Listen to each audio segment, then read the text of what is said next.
sem pecado concebido. Hoje, neste dia, gostaria de dar aos senhores uma grande notícia. Uma notícia que vai, de fato, trazer aos senhores uma alegria puramente espiritual. Hoje, gostaria de apresentar o nosso próximo ordenando. Hoje, ele lhes contará a sua história, a história da sua vocação, seu trabalho e também suas aspirações, bem como sua formação acadêmica. Nos tempos de crise, é muito importante este retorno pastoral do clero em relação aos fiéis. Nós não temos mais uma estrutura jurídica, por assim dizer. Nós não temos mais um seminário bem constituído. Então é necessário que as futuras vocações possam, em dado momento, terminando a sua carreira acadêmica, o seu tempo acadêmico, dizer um pouquinho quem elas são, se apresentar, para que os fiéis possam mais comumente conhecer os seus futuros sacerdotes. E é nessa perspectiva, então, irmão Boaventura, que eu passo a palavra ao Senhor, para que o Senhor possa esclarecer os nossos fiéis, de quem é o Senhor, um pouco do seu trabalho, um pouco dos seus estudos, quem é o irmão Boaventura de Nossa Senhora Sede da Sabedoria. Por favor, irmão, se apresente. Obrigado, Padre. Salve Maria, que o Senhor vos dê a paz. Vosso servidor tem 25 anos, eu profeci meus votos temporários dia 5 de novembro de 2021. Eu nasci no estado de Alabama, nos Estados Unidos. Naturalmente, português não é minha primeira língua. Logo, eu peço desculpas desde já pelos erros que certamente vou cometer. Antes de começar a falar tanto sobre mim, eu acho justo esclarecer que é, de fato, importante e até necessário que os fiéis conheçam o suficiente sobre vosso servidor para conseguirem se sentir confiantes em meu futuro trabalho como sacerdote. Pois Santo Agostinho diz, para nós clérigos, nossa vida é necessária, para os outros, isto é, para os fiéis, nossa boa fama é necessária. Além disso, a teologia moral nos ensina que um padre tem obrigação, na justiça, de manter um bom nome, por causa da dependência dos fiéis dele. De forma especial, as gravíssimas palavras de São Bernardo aqui se aplicam aos que fazem a injustiça de falar mal de um sacerdote. Ele diz, eu cito, o detrator infecciona letalmente 3 almas em um só suspiro. Ele mata a si mesmo, o ouvinte e o detratado. Isso dito, vou passar a contar um pouco da minha vida. Primeiro, digo que nem sempre eu era tradicionalista. Eu estudei em uma escola Novus Ordo desde meu primeiro ano de escola até o fim do ensino médio. Ironicamente, eu só encontrei a verdadeira fé enquanto estudava em uma faculdade pública. Graças a Deus, meu ensino médio não era tão modernista como poderia ter sido. Digo, claro, que ensinavam ecumenismo e adoravam o falso concílio. O que é mais, quando eu escutava a frase missa em latim, eu unicamente entendia a missa Novus Ordo rezada em latim. Eu nem sabia que existia a missa tridentina até a faculdade mesmo. Mas apesar dessa parte teológica, as partes puramente acadêmicas eram sérias nessa escola. Eu fazia parte de um programa que se chamava Programa Santo Tomás. Essencialmente me obrigaram a estudar latim e fazer vários cursos de nível de faculdade, desde o primeiro ano até o 4º ano de ensino médio. Eu dou graças a Deus por ter feito parte desse programa, porque nessa forma, sem saber, eu adiantava meus estudos de latim para o sacerdócio. Eu fiz 8 semestres de latim clássico no ensino médio. Eu estava lendo os grandes clássicos, por exemplo, os escritos de César, a poesia de Virgílio, etc. E por isso, nessa forma, eu falo que era não era tão modernista como poderia ter sido. Vosso servidor, infelizmente, não era sempre bem disciplinado em todos os sentidos nessa época, mas normalmente eu me esforçava na questão dos estudos. Até esse ponto, acho que tive um pensamento ou outro sobre o sacerdócio, mas logo em seguida sempre ignorava. Quem quer ser padre Nova Sordo mesmo? Eu tenho uma memória clara de algo que meu pároco modernista me falou durante uma entrevista feita para ver se eu estava apto para receber o crisma, o modernismo. Tendo me perguntado quais são os dons do Espírito Santo e tendo recebido a resposta triste de não lembro muito bem, o pároco me perguntou se já pensei em ser padre. Sem hesitação, eu respondi algo assim, como, eu? Nunca? Por quê? Só alguns anos depois, eu resumi esse pensamento mais seriamente. Bem, depois do ensino médio, eu me matriculei em uma universidade pública do estado para estudar engenharia da computação. Eu queria trabalhar no setor aeroespacial, projetando sistemas de computador para foguetes e satélites. Durante meu tempo de faculdade, graças a Deus, eu morava em um apartamento afastado do centro da universidade, de tal forma que eu conseguia evitar os males que normalmente provêm da vida social desses lugares. Foi lá que me tornei sedevacantista. Nesse encontro de estudar na faculdade, eu fazia amizade com pessoas novas e eu fortalecia amizades fracas e antigas de pessoas que conheci no meu ensino médio.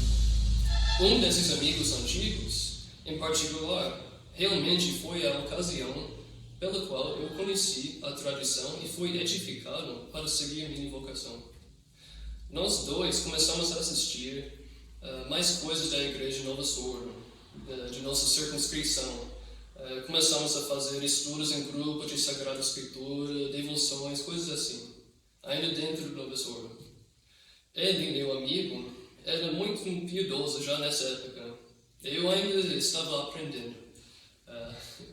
Depois de poucos meses, aprendemos sobre a verdadeira devoção a Nossa Senhora, sobre as belezas do rosário, sobre o parvo número dos predestinados, e entre outras coisas. Meu amigo começou a pesquisar sobre seminários, digamos, conservadores dentro do Nova Sordo.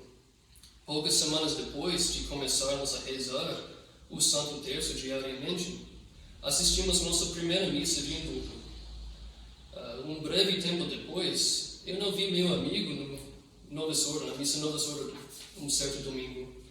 Quando eu o encontrei mais tarde, naquele domingo, eu perguntei sobre sua ausência.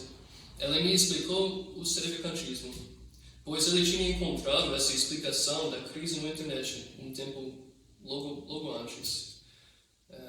Eu nunca tinha pensado na crise tal qual antes disso. Nunca reparei que tinha um problema com a igreja, porque Vossa Senhora não era tão fiel nessa época até.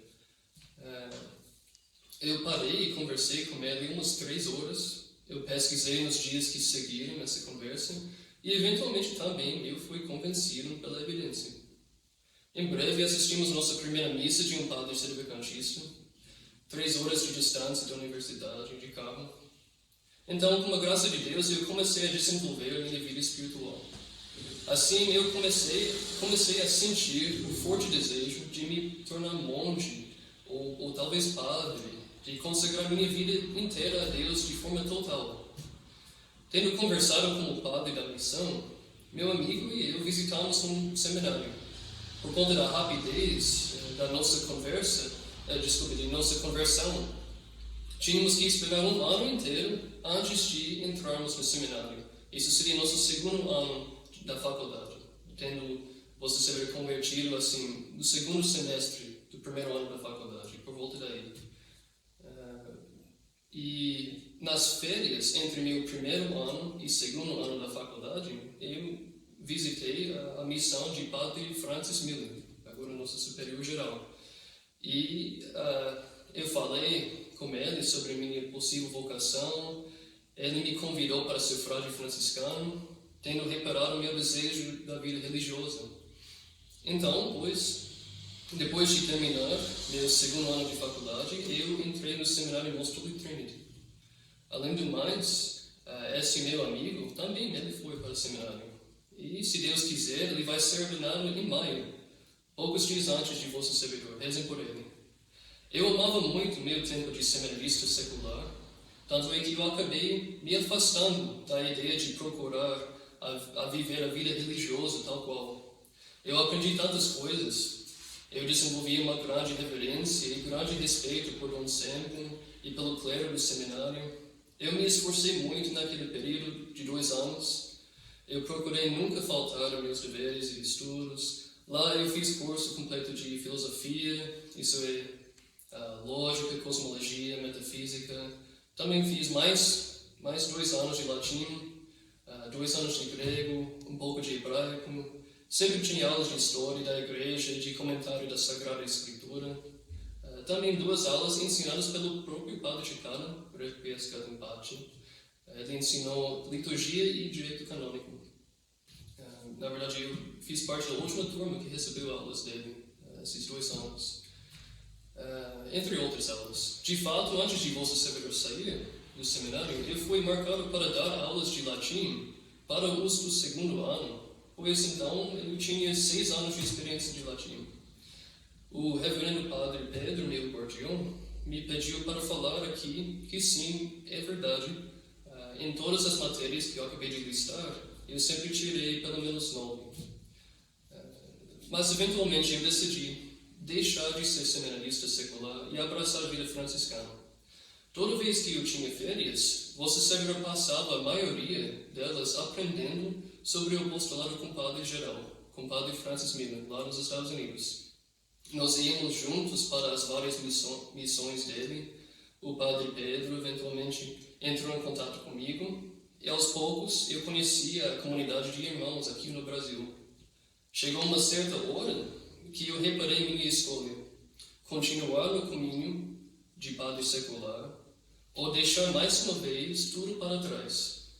Meu país, minha família, meu idioma, meus amigos, meu futuro no seminário e abraçar a vida franciscana.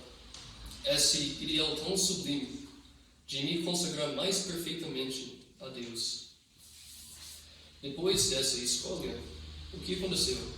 Eu me retirei do seminário, eu recebi o hábito franciscano, porque eu entrei no noviciado, e fui mandado para uma casa paupérrima, milhares de milhas de casa, de tudo que conhecia. E estava aqui no Brasil apenas 6 meses, pois não conseguimos o visto de religioso ainda nessa época. Voltei um tempo aos Estados Unidos, lá morando com o Padre Francis, nosso superior geral, ministro, o guardião de todos nós. Em janeiro do ano passado, de novo vim para o Brasil. Estou aqui desde então. Isso seria, assim, 1 ano e alguns meses, mais os 6 meses que passei durante o meu noviciado. Depois do fim do noviciado, eu retomei os estudos teológicos. Isso tem sido difícil por conta de dedicar muito tempo do dia para os estudos, todos os dias. Eu confesso que era difícil ser o único americano entre tantos brasileiros, abraçando uma vida completamente diferente daquilo que sempre conhecia. E sendo franco, é uma vida muito mais pobre do que sempre conhecia nos Estados Unidos, ou no seminário secular, ou na faculdade, ou em casa. E, além disso, eu sou filho único, então a vida comunitária exigia sempre muito de mim. Mas Deus conhece nossa fraqueza. Eu dou muitas graças a Ele por ter me sustentado até agora. As orações e boas obras dos meus irmãos certamente mereceram a ajuda de que eu precisava tanto e ainda preciso. Agora vou falar um pouco sobre as minhas funções aqui no convento. Vosso servidor foi encarregado com a função de ensinar filosofia aos irmãos clérigos, estudantes. Também em breve eu vou assumir a capela Nossa Senhora de Desterro, aqui em Botucatu, essa capela mesmo. Vou ajudar com a nossa missão em Bahia também. A respeito de aspirações pessoais, sempre é mais que suficiente para o religioso obedecer e pronto. Mas nossa própria regra fala que os irmãos, por inspiração divina, podem pedir ao ministro provincial para ir até a terra dos infiéis, para pregar o Evangelho. Então, pessoalmente, além das missões e o seminário daqui, um dia eu, com alguns certos outros irmãos que também querem, eu gostaria muito de fazer uma missão no Japão. Tanto é que eu tenho permissão de aprender japonês nos tempos livres como uma recreação. Mas antes de terminar de falar, eu gostaria de comunicar aos fiéis minha gratidão. Eu agradeço a todos os nossos fiéis por todas as suas orações e ajuda pelos frades.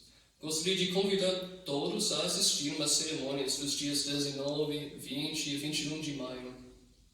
Isso seria a ordenação diaconal, sacerdotal e a primeira missa solene de Vossa Sabedoria. E para aqueles que talvez tenham vocação, eu falo por experiência própria.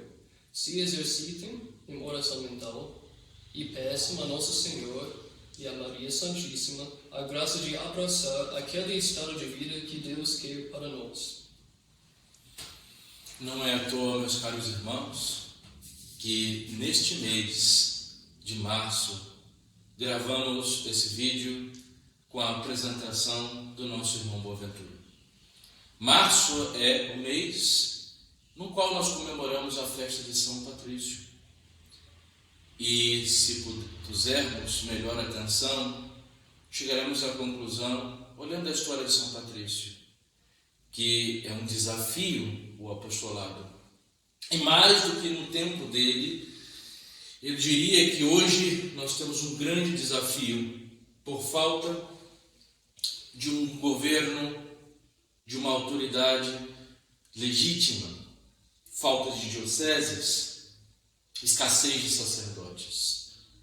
Mas São Patrício, com toda a sua boa vontade, aceitou as vozes das almas que clamavam na Irlanda: Patrício, volte, retorne, salvai-nos. E é isso que nós desejamos nesses tempos. Trabalharmos com afinco, com zelo missionário, como disse bem o nosso irmão Boaventura, pela salvação das almas, como fazia, como fez, e como todos aqueles que seguem o seu exemplo continuarão a fazer até que Deus, nosso Senhor, resolva levar-lhes ao céu o zelo missionário, o trabalho apostólico. É isso que nós desejamos, é isso que nós queremos. Está na nossa alma. Há grandes semelhanças, eu diria, entre nós e todo o trabalho de São Patrício, São Francisco e São Patrício. Dois santos, dois pobrezinhos, cada um com sua diferença, um bispo e o outro diácono, mas todos os dois com esse espírito de simplicidade, de pobreza e essa alma, esse fervor apostólico, em países tão difíceis, não é, nosso irmão? Países muito difíceis. Se compararmos o estado, todas as dificuldades que sofre o Brasil com a Irlanda no tempo de São Patrício, apesar das diferenças climáticas, nós podemos notar que de fato há grandes semelhanças sobre esses dois trabalhos. Mas, mais do que nunca, meus caros fiéis, gostaria de pedir orações para o nosso novo futuro ordenando. Que Deus Nosso Senhor possa lhe dar a graça, porque carregar o peso da igreja sobre os seus ombros nos tempos atuais não é tarefa fácil. Lembro-me dos primeiros meses de sacerdote. Então, rezem pelo nosso irmão Boaventura, rezem pelo nosso apostolado, ajudem como puderem, porque no final, tudo que nós fazemos aqui, todo o nosso interesse pelas matérias, pelo nosso processo acadêmico e também pelas missões, se reverte a favor dos senhores. Que São Francisco, Nossa Senhora, a sede da sabedoria, e São Patrício possam nos abençoar neste projeto. Ave Maria Puríssima, sem pecado concebida. Muito obrigado, irmão Boaventura. Muito obrigado, meus caros fiéis. Amen.